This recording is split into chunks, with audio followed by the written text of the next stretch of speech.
Muy buenas a todos y bienvenidos a mi canal. Bienvenidos al análisis de la miniserie Ripley de Netflix, en la cual adaptamos la obra El talento de Mr. Ripley de la escritora Patricia Highsmith. Esta vez, eso sí, con Andrew Scott en el papel protagonista. Vi hace poco la película en la cual Matt Damon, Jude Law o Gwyneth Paltrow eran los protagonistas de la historia. Una película que en sí está muy bien, que también me gustó, pero que es bastante diferente a cómo esta miniserie aborda esta historia, porque artísticamente ya os digo que son muy distintas y creo que cada una aporta cosas muy interesantes a la historia. ¿Qué nos vamos a encontrar en Ripley? Ripley es un thriller de investigación, una especie de atrápame si puedes, bastante oscuro en ciertos momentos, y como yo he definido el género, un thriller renacentista, es decir, la miniserie apuesta constantemente por una estética espectacular, visualmente es muy bonita todo el rato, las composiciones de las imágenes, cómo juega con los claroscuros, que de hecho la serie está en blanco y negro, y la belleza de los planos que vamos a ver durante los 8 capítulos que dura la miniserie, es una maravilla. Además, la historia también es capaz de hacer algo muy difícil, que es a través de un ritmo lento, a través de una narrativa pausada, generar un magnetismo que te hace estar pegado a la pantalla en algunos momentos que verdaderamente es que no puedes apartar la mirada de lo que estás viendo. La serie también tiene algunos momentos violentos, la violencia es muy cruda y bastante explícita, esos instantes están incluidos en la historia de una forma muy acompasada, con lo que el ritmo, como digo, se va sustentando con altibajos pero perfectamente ordenado, y luego el bono de Andrew Scott como protagonista haciendo de Ripley en esta serie, como digo, se roba el show absolutamente, está espectacular y es un actor que a mí me gusta mucho y que me alegro de que poco a poco vaya teniendo más y más papeles importantes e interesantes, y este ya os digo que es uno de ellos en los que ha podido además lucirse, porque sí, la historia de Ripley es al final la historia de un mentiroso, alguien que se acerca a una persona con dinero y a partir de aquí pues todo se empieza a retorcer, a volver cada vez más y más oscuro e inquietante, mientras tenemos, como digo, la trama de investigación policial para saber qué es lo que está sucediendo y ese tira y afloja un poco entre el protagonista y el detective que está intentando buscarlo. Pero bueno, hay un montón de cara a caras, un montón de tensión en la serie, un montón de conversaciones que se sienten casi como combates de lo tenso que estás mientras están hablando, y todo ello acompañado de los paisajes preciosos que tenemos en Italia, con lo cual terminas teniendo una serie que te engancha. A mí el único capítulo que me ha resultado un poco más flojo ha sido el segundo, que tampoco es malo como tal, pero sí se diluye un poco en lo que está contando, pero la introducción, el primer capítulo y luego ya el tercero hasta el final, la serie me ha tenido, como digo, pegadísimo a la pantalla. Así que nada, ya sabéis, suscribíos para no perderos más análisis de esta y otras series, dejad un like para apoyar el vídeo y ahora vamos a analizar ya la serie con spoilers, porque hay muchas cosas que quiero contar, hay muchos simbolismos súper interesantes y bueno, dada la campanita también, venga, vamos allá.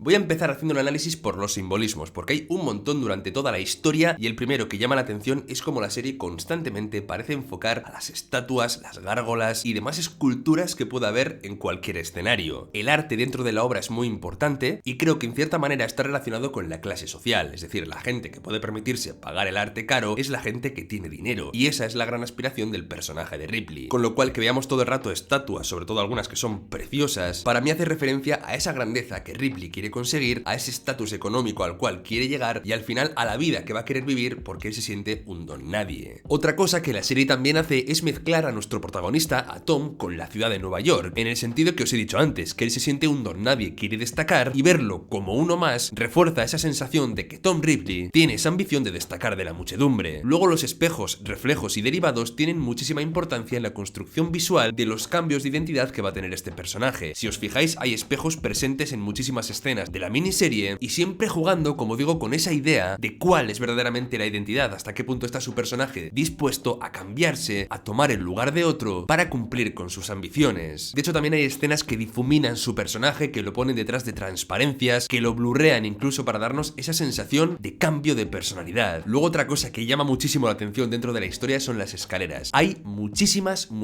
escaleras dentro de esta obra, porque la escalera para mí simboliza ese paso que su personaje quiere dar, ese ascenso que quiere tener dentro de lo que es su clase social, quiere llegar a la parte de arriba, a los estratos altos. Fijaos en lo arriba que vive el personaje de Vicky al principio, todas las escaleras que tiene que subir su personaje para llegar, como digo, a la altura de donde está la persona cuya identidad después va a suplantar. Pero es que ya os digo, está presente en muchísimos instantes, de muchísimas formas y siempre con ese sentimiento bien de ascenso cuando Tom está consiguiendo, ¿no?, ser otra persona de un estrato más alto, o incluso también de descenso, de caída, cuando ese plan se le está viniendo abajo y tiene que recuperar la vida de Tom Tom Ripley. También me he fijado que en muchos planos se compone a su personaje debajo de arcos. Yo creo que para dar esa sensación de inferioridad, ¿no? De que su personaje se siente inferior por no tener lo que otros tienen, por no ser capaz de tener un poder adquisitivo que tiene la gente a la que él envidia. Entonces, como digo, siempre está ahí, ¿no? Debajo de algo. La idea de estar debajo de un puente nos habla mucho de la pobreza. Pero más allá de eso, como digo, para mí tiene que ver también con su complejo de inferioridad. El mar también representa sus miedos, siempre, como veis, yendo a las profundidades, otro concepto de arriba y abajo. Él teme a la profundidad porque, como veis, tiene miedo, ¿no? De permanecer ahí abajo y de no sobresalir, de no conseguir ser nadie en lo que es su vida. Y luego sí que la historia también hace un paralelismo muy interesante entre Caravaggio y él. El pintor, ¿no? Que consiguió su arte, su obra, siendo un asesino, y que él también va a conseguir como su obra de arte, entre comillas, que va a ser lo que vamos a ver en esta serie. Toda esta mentira, ¿no? Se puede considerar un poco su obra de arte, pagando el mismo precio, que es la muerte de ciertas personas. Pero no me quiero adelantar porque quiero ir hablando de unos eventos concretos de la temporada y también un poco del final, ¿no? Que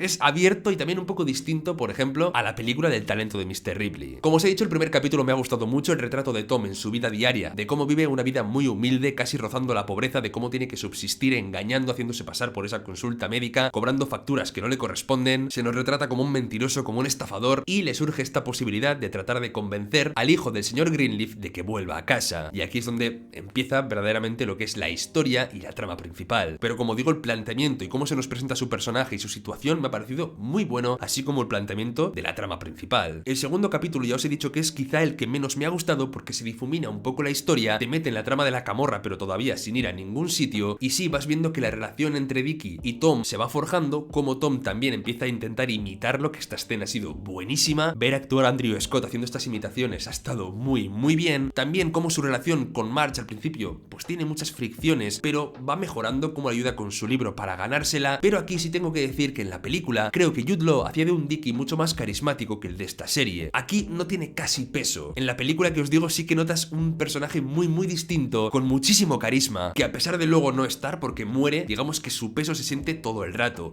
Este Dickie, ya os digo, ha sido menos carismático y eso también se nota un poco en el transcurso de la obra. Pero como digo, esta versión de Netflix tiene otras virtudes y, pues sí, algún aspecto que me ha gustado menos que la película que había hace poquito. Después de una metáfora curiosa de Tom hablando de la nevera y cómo simboliza la falta de libertad, porque dice que una nevera te la compras en una casa en la que ya te quieres establecer y eso te puede hacer, pues, quedarte ahí, no seguir avanzando. Curioso que luego él tenga una nevera también en Venecia, un poco irónico, no un poco hipócrita en ese sentido, pero tendría sentido porque él en Venecia ya está en el sitio al que quería llegar, ya puede establecerse en las altas esferas. Pero aquí ya vamos viendo cómo Dickie y cómo Marge empiezan a desconfiar de él, se dan cuenta de que quizás está ahí para aprovecharse, les llega una carta de su padre diciéndole, bueno, todo lo que ha sucedido y que tampoco se fíen mucho de él, y tenemos la escena en la cual Dickie va a contarle esto en esta barca en San Remo, que es una escena en la que para mí la serie se pone verdaderamente intensa y ha sido, como digo, muy magnético, no solo el asesinato, sino después ver cómo meticulosamente, con mucho cuidado, con mucha calma y con una mente fría que asusta, su personaje va intentando solucionar todo. No toma las mejores decisiones, tengo que decir, porque dejar ahí la barca para que la vea alguien me parece un error, pero sí que es cierto que todo lo que intenta después de un asesinato y el tiempo que se toma la serie para mostrarte eso, que lo hace después también con algún otro asesinato, me parece muy inquietante, magnético y perturbador, y es un acierto el ritmo con el que está rodado todo eso, lo que le cuesta recuperar la barca cuando se cae al agua, los sonidos, hay un sonido aquí del mar y de la barca y todo que es súper atmosférico y que te absorbe. Luego la metáfora también de que él se caiga de la barca y que renazca, ¿no? Porque vuelve a subirse como si esa barca fuera su nueva vida, ¿no? La vida que le va a dar tomar la identidad del personaje de Dickie. Tiene un simbolismo muy potente esto, con lo cual esta parte ya os digo que me ha gustado mucho, y después en el capítulo siguiente veis que echa una aceituna al martini y la aceituna se hunde, ¿no? Tal y como ha hecho con el cuerpo de Vicky, ¿no? Lanzarlo al mar para que se quede ahí, para que nunca emerja y para que la verdad, como digo, nunca salga a la luz. Pero sí, obvio, comete errores, es un estafador, no es un asesino, no está acostumbrado a deshacerse de pruebas como si fuera el lobo de Pulp Fiction. Tengo que destacar un plano que me ha encantado cuando quiere vender el barco, en el cual él está en la oscuridad y tiene detrás la Virgen, hay símbolos religiosos constantemente también. Yo creo que para remarcar un poco la bondad, la maldad y esos contrastes en los que se mueve su personaje, siendo esto también parte del arte que os he dicho antes, que el arte siempre va a simbolizar el poder adquisitivo y el estatus social, como os he dicho antes, y de Caravaggio se nos explica que es importante en la historia por la luz y por la oscuridad. La forma en la que Caravaggio maneja la luz y la sombra dentro del arte puede ser una alegoría de la forma en la que nuestro personaje se mueve por la luz y la oscuridad, como una sombra oculta, remarcando además el descenso de su personaje a la oscuridad, que luego al final además también va a utilizar las sombras como recurso para esconderse directamente, y quizá también sea uno de los motivos por los cuales la serie esté en blanco y negro, para remarcar justamente esto. Y llegamos al capítulo en el cual va a matar al personaje de Freddy. De Freddy hay que decir que está interpretado por la hija, aunque es persona no binaria, del cantante de Aerosmith, y le da al personaje un aspecto andrógino con una mirada muy inquietante que para mí funciona muy bien, que le da al personaje, como digo, una aura de misterio, de no fiarte de él, ¿no? Que al final es lo que no sé por qué te genera como esa sensación, y lo hace muy bien. Y solamente su presencia, como digo, engancha y crea un Freddy distinto al que teníamos pues en la obra que os he dicho antes, que hay más adaptaciones de Ripley, ya lo sé, pero es la que he visto hace poco y con la que puedo comparar un poquito. Otra vez compra un objeto caro y este objeto resulta el arma homicida, que luego está presente además mientras el detective lo interroga. Ver las escenas del cenicero mientras el detective habla con Tom es una pasada, que después el cenicero también está en la conversación final entre el detective y él. Esos nexos y esas uniones que hace la miniserie están muy bien, pero otra vez, después de matar a Freddy, toda la escena de deshacerse del cuerpo, todo ese proceso, toda la frialdad, verlo todo minuciosamente y que no se omita nada para ponernos 100% en la mente del asesino, bajando las escaleras, el tema del gato y cómo quedan luego las pisadas, que el gato está presente durante todo el capítulo como un testigo justo para llegar al final, a que deje sus pisadas ahí, que luego sí, no va a más, pero también está muy bien construido. Pero ver todo ha sido muy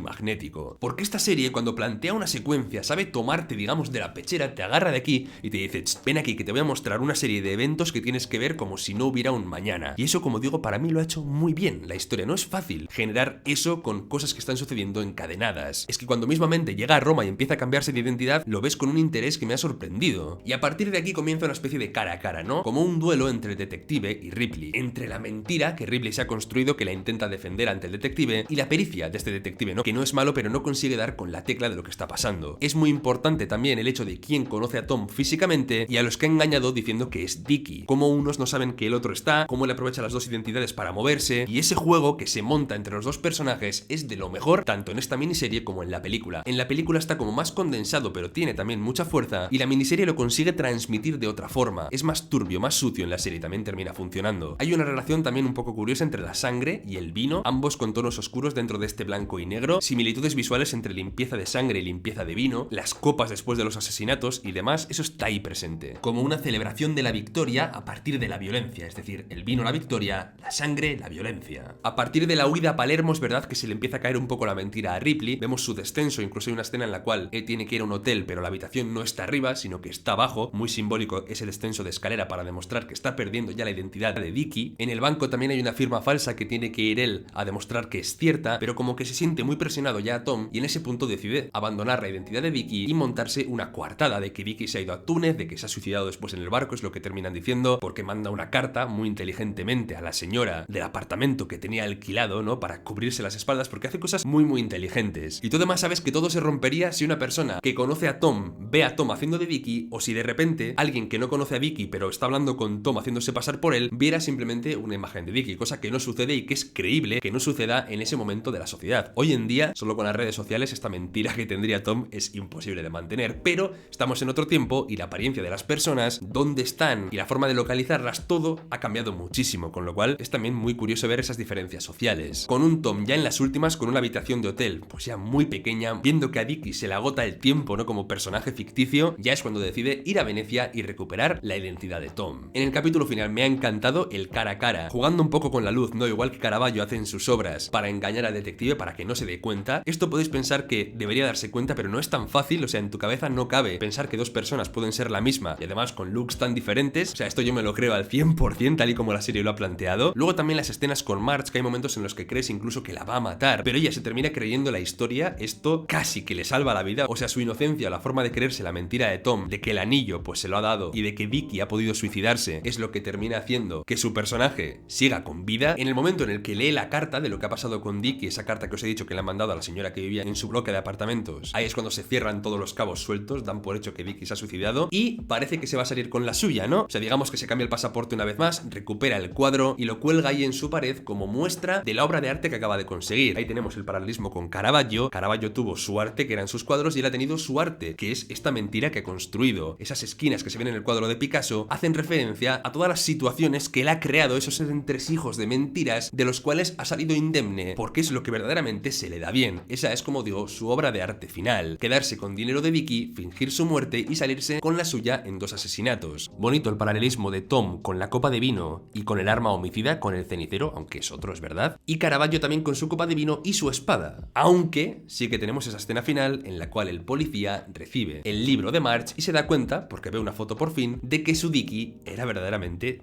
Tom. Pero tampoco sabemos ahora dónde está Tom, si sigue en Venecia o si ya ha ido al Reino Unido con otro nombre, con lo cual yo me quiero quedar con la idea de que la mentira le ha funcionado. El hecho de si después de esto el policía le pillará o no, creo que ya es una cosa subjetiva que la serie pues te la lanza ahí para que te quedes con ella. Me ha gustado el final, pero es verdad que hay una idea que me gustaba mucho de la película, que no sé si está directamente sacada del libro, pero que cambia este final. ¿Por qué? Porque en la película Marge verdaderamente cree que ha sido el asesino Tom y se queda con esa idea a pesar de que la circunstancia, igual que en la miniserie, le ha salido bien. O sea, ella se queda como muy intranquila porque sabe o intuye que Tom está mintiendo. Y además, Tom también se enamora de un personaje al final, de un amigo de Marge, y el personaje este empieza a quererlo como Tom, le dice que él verdaderamente quiere a Tom y no a nada más, porque Tom, como os digo, en ambas adaptaciones tiene ese complejo de inferioridad, pero en la película mola mucho porque alguien le identifica como Dicky y se ve obligado a matar a la única persona, a ese amante que tiene, que lo quería verdaderamente como Tom. Entonces es, como digo, la ironía de que el personaje, por la mentira que se ha montado, se ve obligado a matar a la única persona que le estaba ayudando a valorarse siendo Tom. Ese final, como digo, irónico, me gustaba bastante, pero ya sabéis que la serie pues ha tenido un enfoque distinto y termina funcionando también. Son formas diferentes de adaptar una misma obra. De hecho, yo diría que la decisión viene porque la miniserie no da tanto peso a la trama emocional y sentimental del personaje de Tom. Tenemos un retrato más frío y más distante de él, más como observadores que como alguien que sienta y padezca cerca del personaje, o sea, no hay tanta empatía, y entonces por eso creo que simplemente no han querido añadir esta trama romántica o amorosa relacionada con aceptar o no al personaje de Tom. Lo han dejado más como una figura distante. También comentar que esta obra se considera una de las inspiraciones para la película exitosa del año pasado, Saltburn. Otra vez más, una aproximación que se inspira un poco en esta historia, pero igualmente tiene una aproximación totalmente diferente a los conceptos, a los personajes, a la iconografía y simbología, con lo cual también os la recomiendo si no la habéis visto, y luego podéis ir a ver mi review de la peli, porque también está en mi canal. Así que nada, contadme qué os ha parecido la historia, qué os ha parecido la review también, si os ha aportado algo distinto, dejad un like para apoyar el contenido y nos vemos dentro de poco por el canal. ¡Hasta pronto!